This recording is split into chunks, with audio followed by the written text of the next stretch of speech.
하나님께서 우리와 함께 계십니다.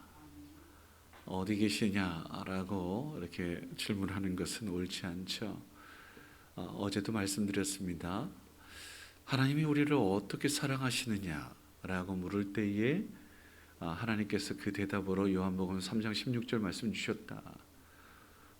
독생자를 아끼지 않고 보내시기까지 사랑하셨다라는 말씀 들었는데요.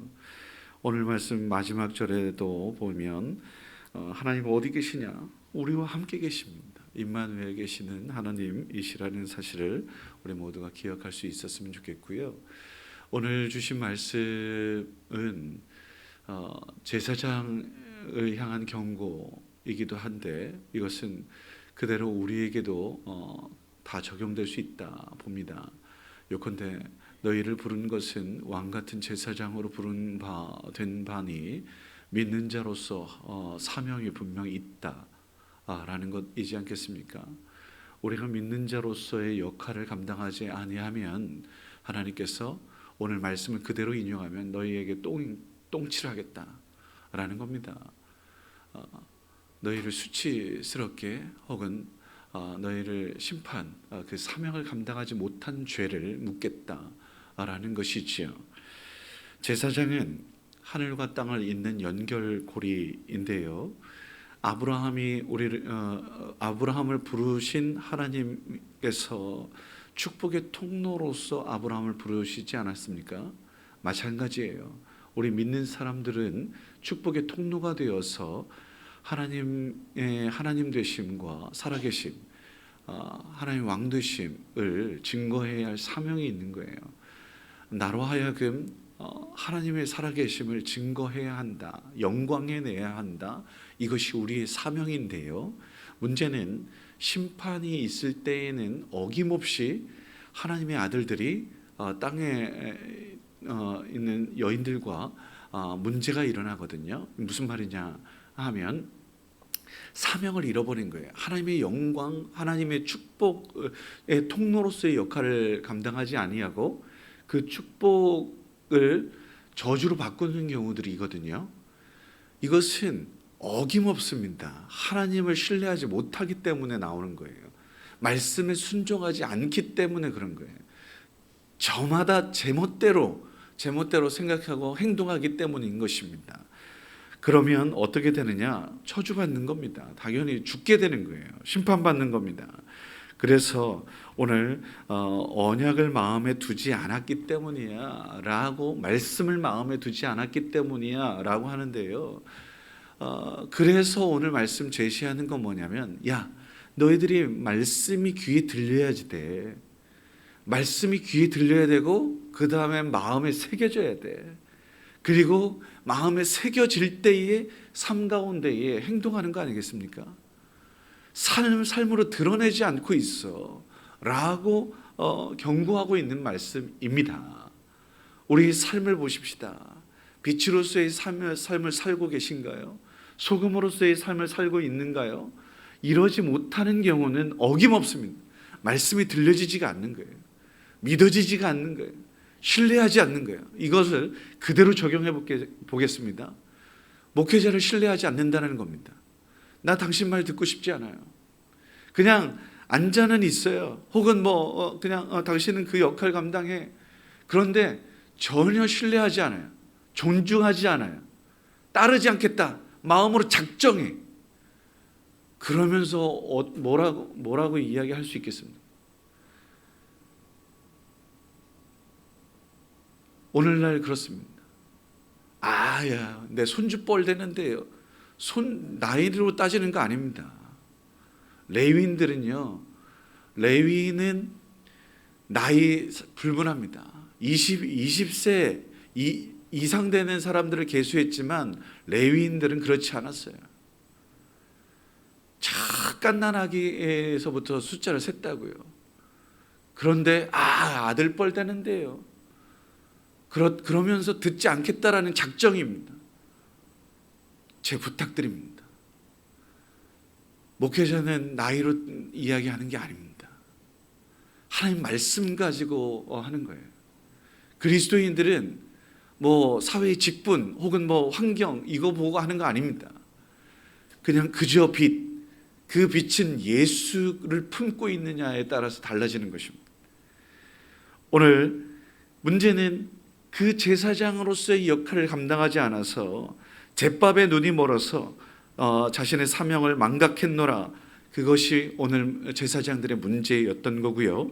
그리고 그 모든 것 속에서 하나님께서 너희가 축복의 통로로서의 역할을 감당하지 않고 있고 저주를 오히려 많은 사람들을 방해하는 그러한 뭐라고 할까요? 진로를 막고 있는 역할들을 너희들이 하고 있구나. 안타까워하고 계십니다. 우리에게 오늘 들려주시는 말씀의 핵심은 바로 이것입니다. 주님의 말씀이 들려야 하고 마음에 새겨져야 하고 그 말씀대로 준행해야 하나님께서 은혜를 베푸시는 줄 믿습니다. 레위인들은 창세기에 두 번의 그 축복들이 있습니다. 34장하고 49장 마지막 부분인데요. 레위는 안타깝게도 그 형제와 시므온과 함께 그 세겜 족속을 멸절하는 데에 앞장섰습니다. 그로 인해서 레위가 저주의 대상이 되었습니다. 그런데 하나님께서 그들에게 말씀 맡은 자로 하나님이 세우셨습니다. 땅의 분깃을 받지 않고 너희들은 말씀만 연구하고 하나님 말씀대로 준행하고 그로 인해서 많은 사람들에게 제대로 된 선순환이 되게 해 라고 이야기했는데 안타깝게도 이것이 선순환이 못 됐어요. 레위인들이 저마다 자신들의 밥벌이를 위해서 말씀은 뒤로 하고 먹고 살기로 바빴고 그러다 보니 말씀이 없어졌고 말씀이 희귀해졌고 세상 사람들 모든 백성들이 말씀이 없다 보니까 하나님을 멀리하고 제멋대로 살게 되었어요. 이러한 행태들을 있기 때문에 말씀이 없어서 결국은 이스라엘은 패망했다 해도 과언이 아니거든요. 안타깝게도 오늘날의 삶도 그러한 모습들로 나아가고 있습니다. 이제는 신학생들도 없어요. 제가 이 이야기를 하는 이유는 앞서 이야기했던 바 그 원인들이에요. 목회자에 대한 존경이 없어요. 교회에서 말씀이 사라져요. 신학생들이 없어요. 목회자가 없어요. 교회가 갈 곳을 잃어버려요. 물론 성도들도 없어요. 오늘 이런 상황입니다. 그 가운데 우리 교회는 어려운 작은 교회의 목회자의 사례를 지원하고 최선을 다할 수 있도록 협력하는 데 또 한 발 앞서서 나아가려고 합니다. 여러분들의 기도와 그리고 또 협력과 후원들 분명 필요했고 그런 것들에 대해서 그렇게 사용하고 있다. 좋은 모습입니다. 어찌됐든 뒤로 하고요. 오늘 우리는 먼저 그의 나라와 의를 구해야 마땅하고 어김없이 말씀하시는 바 밑빠진 독에 물 붓지 않도록 우리 모두가 많은 사람들에게 축복의 통로가 되어야 한다는 것을 다시 한번 기억할 수 있었으면 좋겠습니다.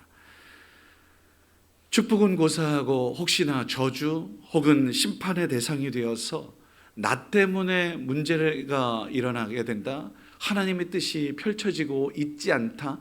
이거 큰 문제 된다라는 것을 우리는 늘 남들을 보기보다는 내 모습을 먼저 볼 수 있는 저희들이었으면 좋겠어요. 오늘 말씀은 다른 사람들이 들어야지 돼. 아니요, 내가 들어야지 돼. 저를 포함한 목회자에 대한 경고요. 특별히 직분자들을 향한 경고요. 우리 믿는 사람들을 향한 하나님의 경고라고 저는 확신합니다.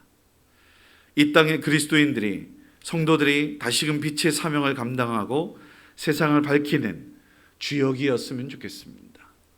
그래서 그 사명을 감당함으로 착하고 충성된 종이라 일컬음받고 다시 말씀이 우리 가운데 어김없습니다. 부흥은 말씀의 회복입니다. 그리고 다시 한번 기도의 그 열정과 기도의 불이 다시 활활 타오를 때에 부흥은 있습니다. 기도하지 않고 말씀을 벗어나서 그 어떠한 일도 없었던 것을 보게 되죠. 역사가 증명합니다. 우리 모두가 다시 한번 말씀으로의 복귀, 그리고 아울러 하나님과의 깊은 교제 가운데 기도하는 우리 대천장로교회가 될 수 있었으면 좋겠습니다. 우리 주님의 말씀이 들려지고, 그리고 서로를 존중하고, 우리 주께서 세우신 장로님들을 존중하고, 직분자들이 많은 사람들에게 존중받고, 교회가 교회로서의 역할을 감당함으로 세상 사람들에게 이정표가 되며 옳은 방향으로 나아갈 수 있는 저와 여러분들 될 수 있기를, 우리 대천장로교회 될 수 있기를 주의 이름으로 축원합니다. 기도하십시다. 거룩하신 아버지 하나님, 믿음의 사람들이 축복을 받아 마땅한 성도들의 삶이 될 수 있도록 도우시옵소서. 말씀을 듣지 않으려는 세상이 되어버렸습니다. 말씀보다는 내 소견이, 자기 소견에 옳은 대로 행하려는 경향들이 더 빠르게 주님을 앞세워 주님의 인도하심 따라 나아가는 것이 아닌, 주님 내 뒤에서 나를 호위해 주십시오 라고 생각하는 이 어리석음과 불충함을 용서하여 주옵소서. 주님의 영광보다는 나의 영광을 드러내려고 하는 모습들, 먼저 그의 나라와 의를 구하기보다는 내 것들을 세우려고 하는, 움켜쥐려 하는 이 모습들, 주님께서 우리에게 경고합니다. 너희들 그렇게 살면 얼굴에 똥칠을 하겠다. 얼마나 수치스러운 일인지요. 오늘의 교회의 모습이, 오늘 목회자의 모습이, 직분자의 모습이 그런 것은 아닌지 주님 마음이 찔려지게 하여 주시고, 어찌할꼬 자복하고 회개하며 가슴을 두드릴 수 있는 우리 모두가 될 수 있도록 인도하여 주시옵소서. 주신 말씀이 귀에 들려지게 하옵소서. 다시금 우리의 사명을 기억하게 하여 주옵소서. 주님 편에 서서 살아계신 하나님을 잘 경외하며 진리편의 평화를 위해 살아갈 수 있도록 도우시고, 공의와 정의가 강같이 흐르는 세상을 만들어가는 주역이 될 수 있도록 은혜 베풀어 주옵소서. 주님께서 원하시는 바가 무엇인지 말씀의 기준에 의하여 움직이게 하시고 분별하게 하여 주옵소서. 세상을 쫓아서 나아가는 것이 아닌, 아버지 하나님 거짓과 속임수가 만무한 이 땅 가운데에 하나님 진리편에 설 수 있도록 은혜를 베풀어 주옵소서. 들을 귀가 있게 하여 주옵소서. 또한 하나님 고집 부리지 않게 하여 주셔서 하나님 다시금 하나님께서 원하시는 방향으로 나아갈 수 있는 우리 모두가 될 수 있도록 도와주시옵소서. 이 일에 우리 교회가 그 이정표가 되겠습니다. 등대로서의 역할을 감당하겠습니다. 그래서 많은 길을 잃는 사람들에게 이 길, 예수의 길이 오직 살 길이야 라고 선포하며 증거하며 살아가는 저희들 모두가 될 수 있도록 도우시옵소서. 성령의 기름을 부어주시고, 또한 아버지 하나님 이 모든 일들을 감당할 수 있도록 아버지 하나님 능력도 주시고 지혜도 주시고 분별력도 허락하여 주시옵소서. 무엇보다도 하나님을 신뢰하는 믿음도 주시고 넉넉한 사랑도 주시고 하나님께서 이루실 놀라운 일들을 바라보는 소망도 허락하여 주시옵소서.